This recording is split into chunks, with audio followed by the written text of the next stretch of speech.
চলছে বরকত, রহমত ও নাজাতের মাস পবিত্র রমজান। ত্যাগের এই মাসে গাজীপুরের ভাওয়াল রাজবাড়ী মাঠে চলছে গণ ইফতার ও দোয়া মাহফিল।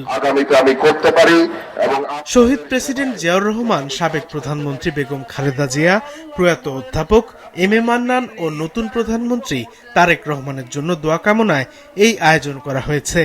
7 দিন করে গাজীপুরের 4টি পয়েন্টে থাকবে এই ইফতার আয়োজন। গাজীপুর এখানে শ্রমিক অধ্যুষিত এলাকা, অনেক ভাসমান মানুষ রয়েছে।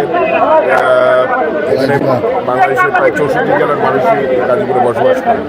সুতরাং তারা যেন একবেলা শান্তিতে ইফতার করতে পারে, সেই জন্য এই ব্যবস্থাটা আমরা করেছি। আজকে গাজীপুর ঐতিহাসিক রাজবাড়ী মাঠে এখানে 1 সপ্তাহব্যাপী থাকবে। তারপর আবার আমরা টঙ্গী একটা জোনে করব, গাছাতে করব, কাউতিয়াতে করব, এরকম বিভিন্ন জায়গায়। গতবার যেরকম আমরা 6টা-7টা পয়েন্টে করেছিলাম, এবার আমার উদ্দেশ্য হচ্ছে গিয়ে যে গাজীপুর মহানগরের বিভিন্ন পয়েন্টে আমরা আমাদের যারা সুবিধাবঞ্চিত মানুষ, সাধারণ মানুষদেরকে সাথে নিয়ে একবেলা ইফতার তারা করতে পারে। ইফতারের এমন আয়োজনে খুশি সুবিধাবঞ্চিত, অসহায় ও দুস্থরা। এটা আমাদের সবার জন্য ভালো হয়েছে। গরিব দুঃখী যেমন প্রত্যেক ইফতার করতেছে, প্রায় হাজার হাজার মানুষ হয়েছে এখানে, সবাই আনন্দ সাথে ইফতার করতেছে, খুব ভালো লাগতেছে। আমরা ভালোভাবে খাইতে পারি এবং নিতে পারি।